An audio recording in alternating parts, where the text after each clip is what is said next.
Hey guys, tonight we're staying up way past bedtime because the dark out past Neptune doesn't care what hour your body thinks it is. The kind of dark that has weight, that leans on the hull until the metal remembers it's only borrowed atoms. You ever sit in a quiet room and feel the air get thicker right before a storm you can't see yet? That's where we are. Only the storm has been waiting for a billion years, and it brought its own geometry.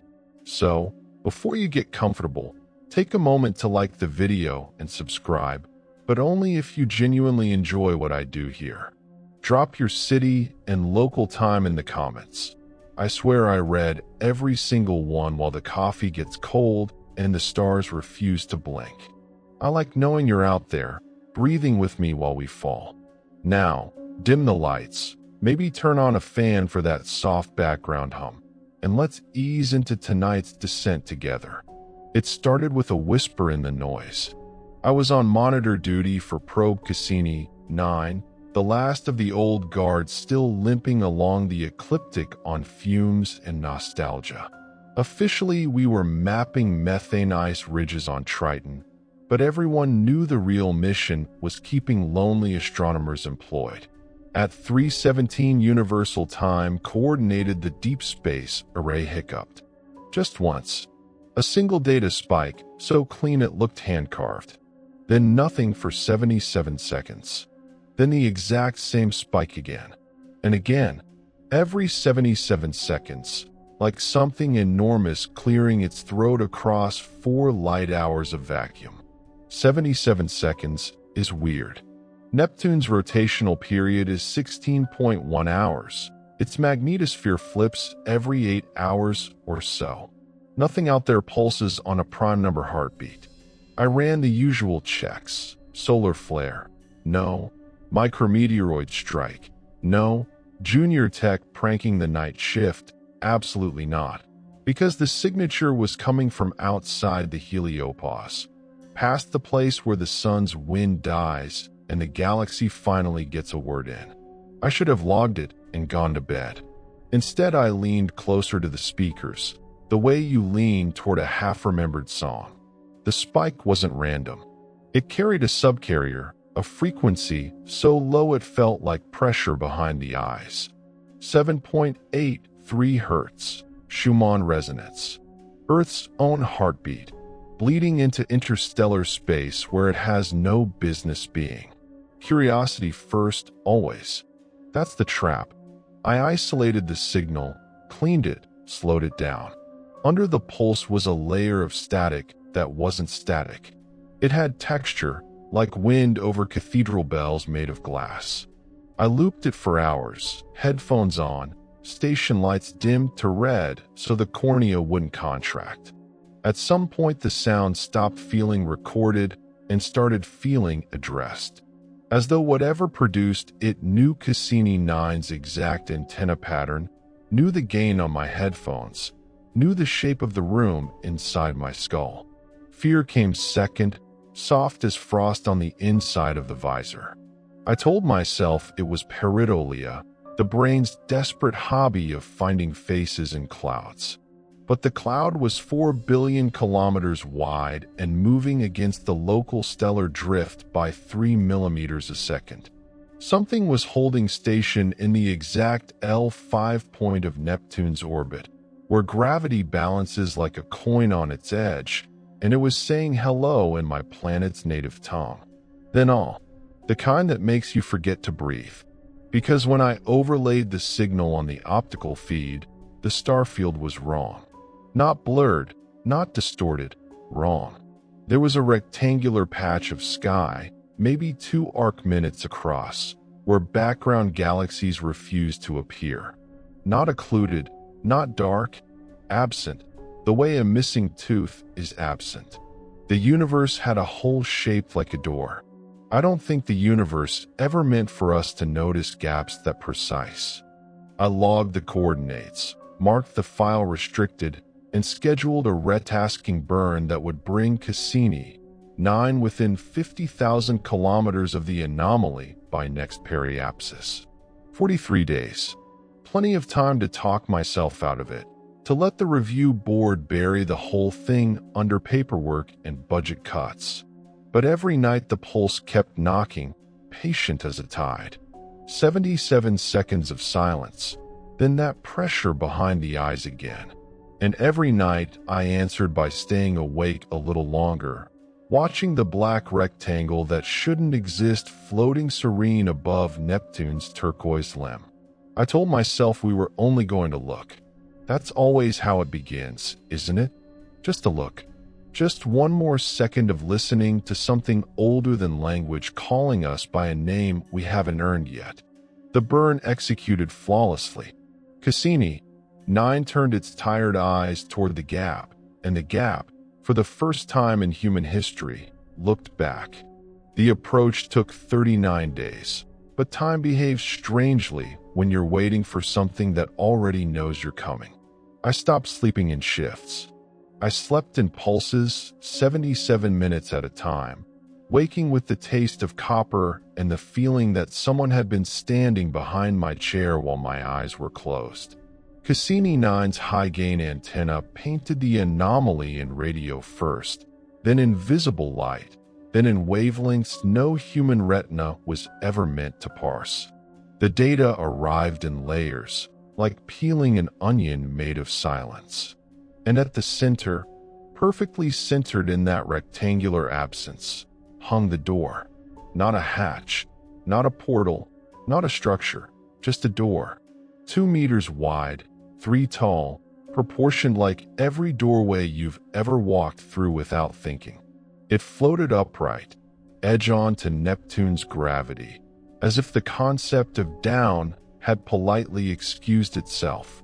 No hinges visible, no threshold, no wall to set it in. Just the door and the black beyond it that was blacker than the black around it. The material, if you can call it that, drank light.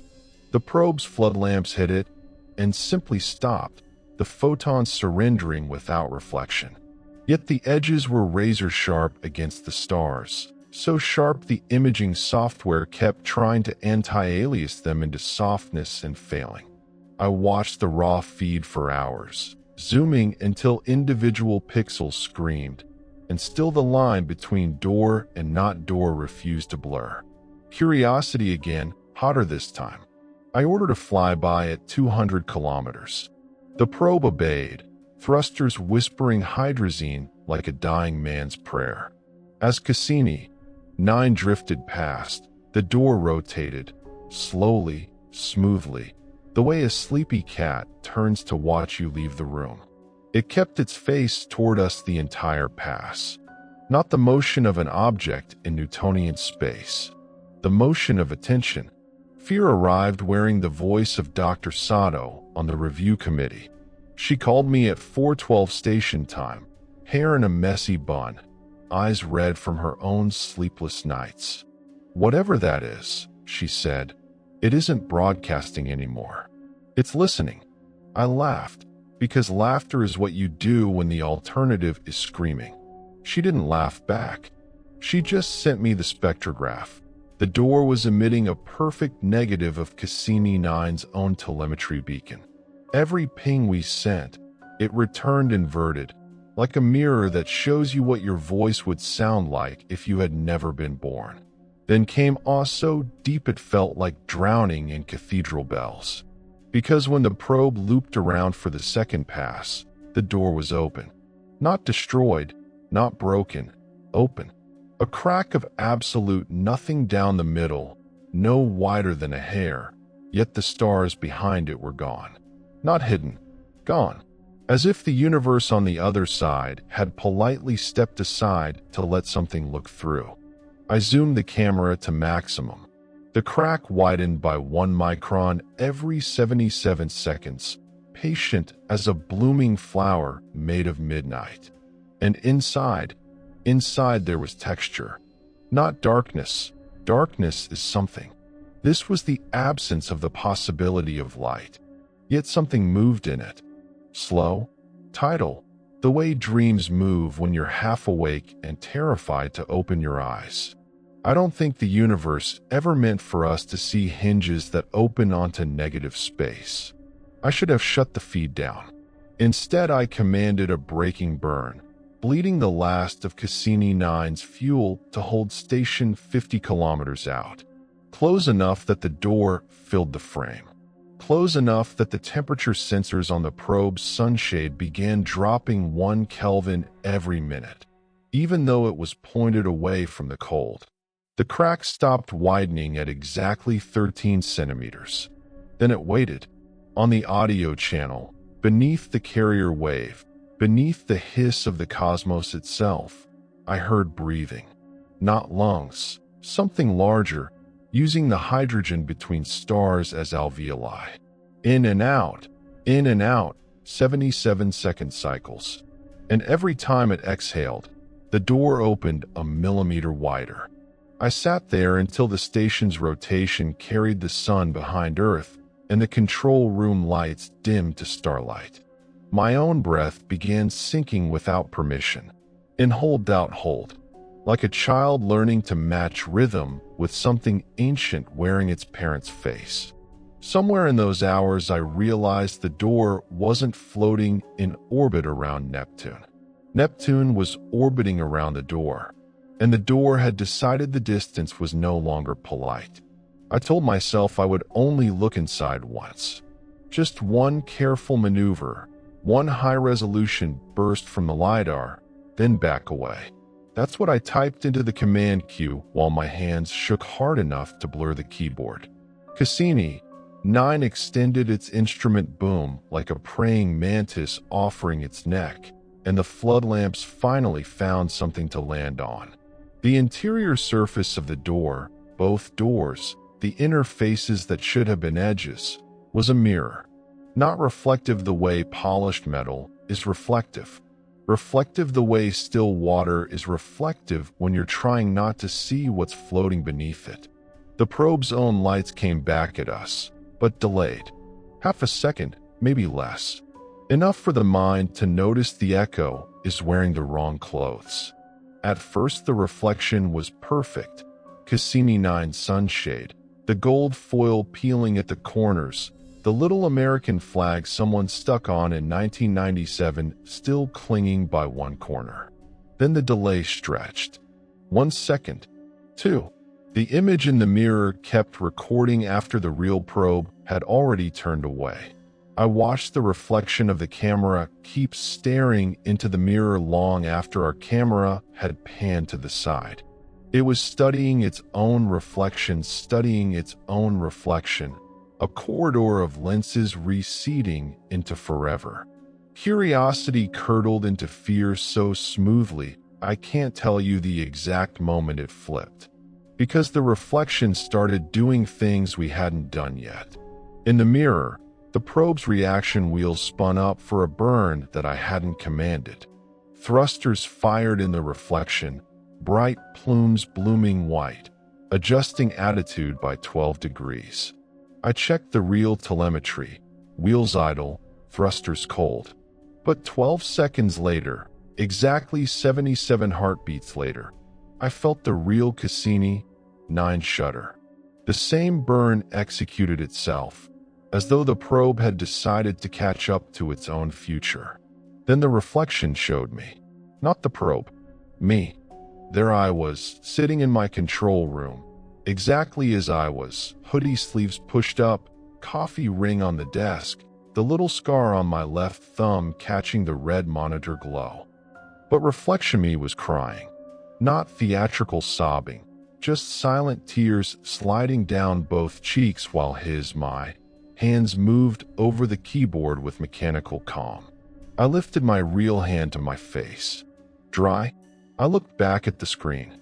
Reflection me wiped the tears away, smiled a small apologetic smile, and entered a command I hadn't thought of yet. The door opened wider. Fear tasted like battery acid and old stars. The mirror surface rippled, the way a pond does when something heavy breaks the surface far away, and things began stepping out of the reflection into the real feed. Not creatures, nothing so comforting as creatures. Just motion that had decided geometry was negotiable.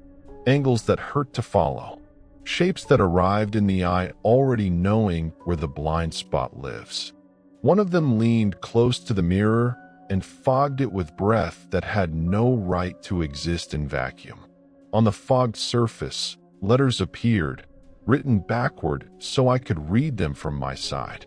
You first. Then the reflection of the control room behind me changed. The clock on the wall was running backward. The coffee in my mug was undrinking itself, rising in perfect droplets that re-entered my mouth from a moment ago. I felt the warm liquid slide up my throat against gravity, tasted yesterday's bitterness all over again. Awe arrived like a cathedral collapsing in slow motion. Because I understood then, the mirror wasn't showing the future. It was showing the only path still open. Every time we chose not to look away, the reflection edited itself closer to what actually happens. The door was teaching us obedience by demonstrating perfect foresight. I don't think the universe ever meant for us to meet a mirror that improves on reality. On the audio channel, my own voice began speaking from inside the doorway. Calm, late-night host voice, the one you're hearing now. It said the exact sentence I was about to type into the command line, word for word, 12 seconds before my fingers moved. I stopped typing. The voice from the mirror kept talking anyway, finishing the command I had abandoned. Cassini 9's remaining fuel dumped in one long, suicidal burn, pushing it directly toward the open door.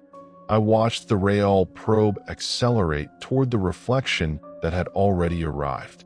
The last thing the camera saw before crossing the threshold was its own lens already waiting on the other side, filming the arrival from the inside. Then the feed went black. Not static, not snow. Black the way the inside of a lung is black when the heart forgets its job. Somewhere in that blackness, I am still sitting, crying without tears, typing commands I haven't decided yet. And the door, patient as ever, is waiting for the rest of me to catch up. After the feed cut to black, I expected silence. Instead, the speakers exhaled my own voice, warm and intimate, the way it sounds when I'm alone and the microphone is too close. Hey, you're still here, it said, gentle, like it was proud of me for not running. Good. Stay with me. I hadn't pressed record. I hadn't even opened the voice channel. Yet there I was, speaking from inside the place the probe had vanished into, using the exact cadence I use when I'm trying not to scare a listener who's already halfway out the door.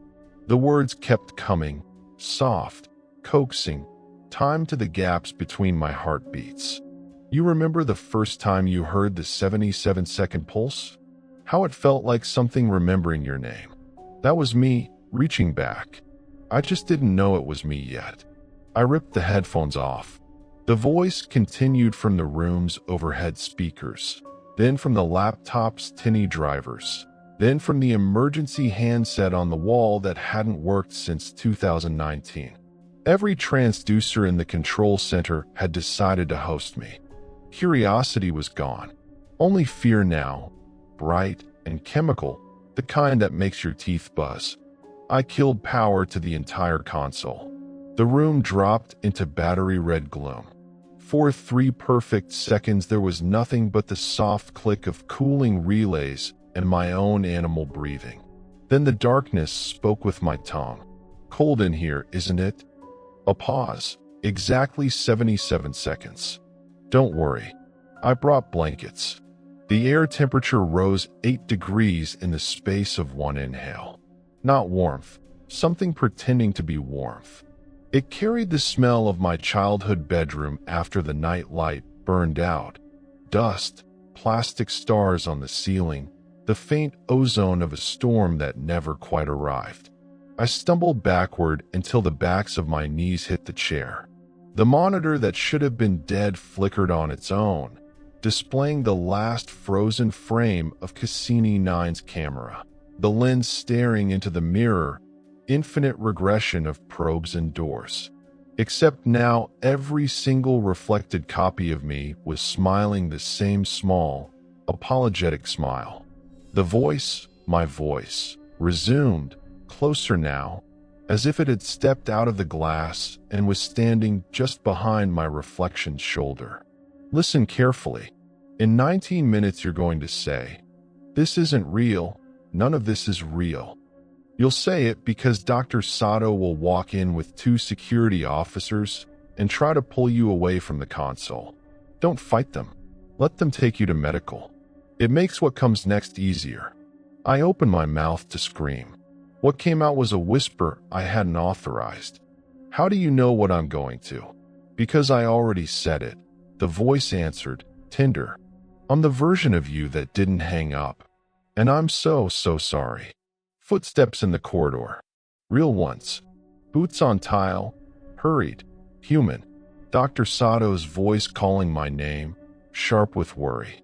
The door handle rattled.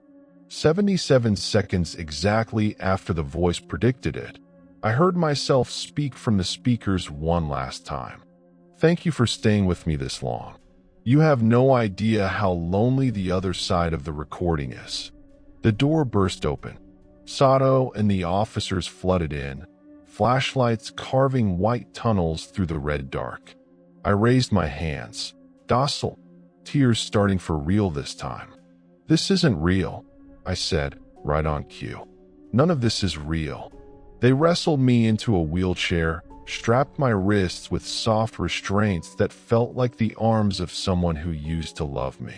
As they wheeled me past the console, I caught one last glimpse of the screen. Every reflected version of me was no longer smiling.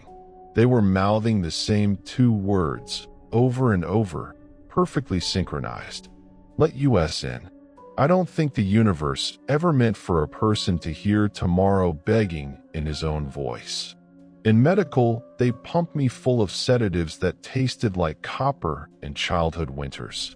I drifted, listening to the heart monitor beep in sets of 77. Somewhere between sleep and not sleep, the darkness leaned close again and whispered the postscript. "Almost home now. Just one more threshold." I dreamed of doors opening inside my chest, hinges made of bone, and something wearing my face stepping out to greet the terrified child still hiding under the blankets. When I woke up 8 hours later, the restraints were gone. The station was quiet. Too quiet.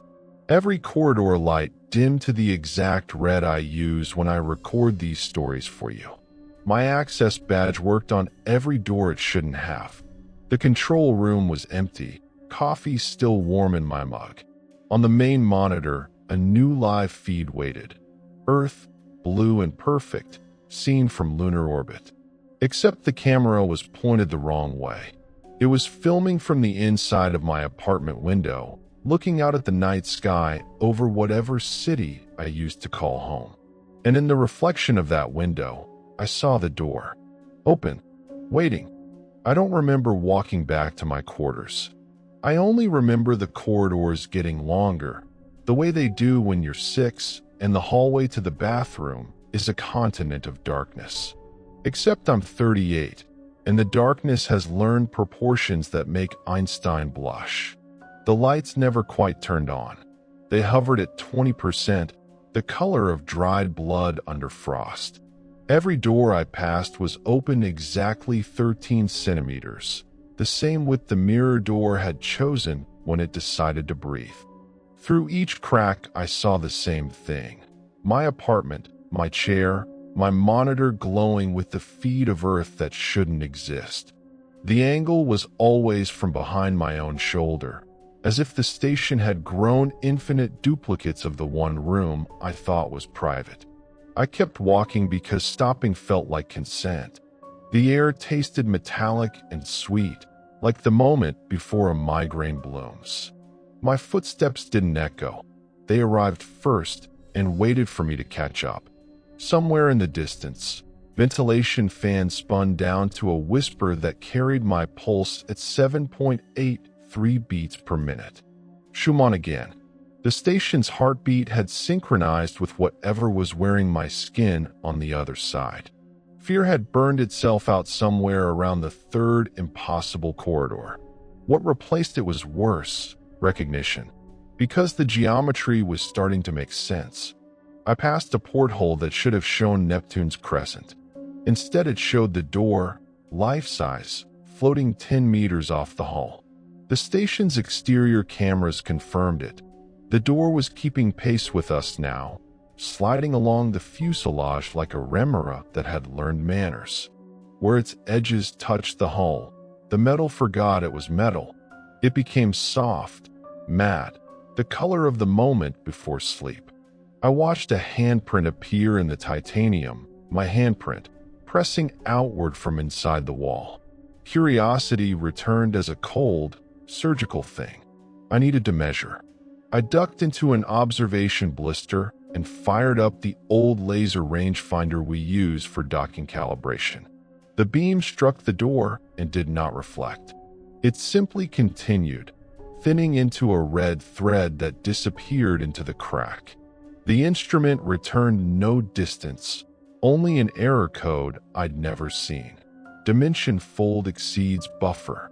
When I switched to interferometry, the numbers went haywire in ways that hurt to read.